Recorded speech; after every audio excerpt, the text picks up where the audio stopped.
الاخوه الاقباط اثناء تواجدهم في تجمعات داخل الكنيسه للاحتفال. حاله من الحزن يا فندم خيمت على الاخوه الاقباط ومحافظه الغربيه بصفه عامه. بعد وقوع هذا الحادث الارهابي الغاشم، انتقلت القيادات الامنيه الى مكان الحادث نعم كل هذا واضح. عادل، هل كانت هناك انباء تابعتها بالامس عن اجراءات امنيه نظرا لحساسيه هناك اجراءات امنيه يتم فرضها؟ نعم، اتحدث عن اجراءات مسبقه، اتحدث عن اجراءات احترازيه، ونحن نعلم انه عيد للاقباط ونعلم انهم مستهدفون. قبل الاعياد الرسميه واعياد الاخوه الاقباط يجتمع مدير الامن الغربيه مع مساعديه والقيادات الامنيه لوضع الخطط الامنيه لتامين الكنائس والمنشات الحيويه والهامه. يتم فرض كردون امني امام الكنائس ومنع مرور السيارات بجوارها. يتم وضع حواجز حديديه وتفتيش الماره المترددين على الكنائس.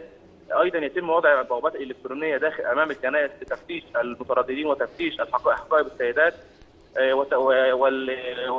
والتاكد من هويه الاشخاص الغريبين. نعم عادل، نعرف انها اجراءات روتينيه تتم كل مره وهي جزء يعني من عمل قوات الامن، لكن اسمح لي، هل هناك انباء عن انفجارات اخرى داخل مدينه طنطا؟ هل وصلت اليك انباء؟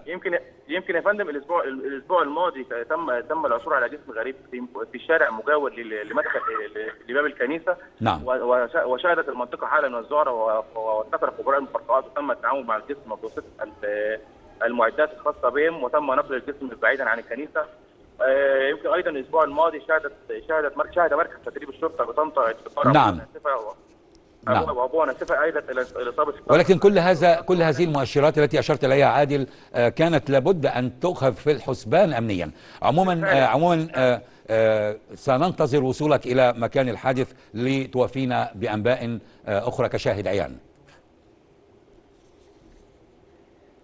نشاهد الان هذه اللقطات من محيط كنيسه ماري جرجس بطنطا في اللحظات واللقطات الاولى لهذا الحادث الاثيم.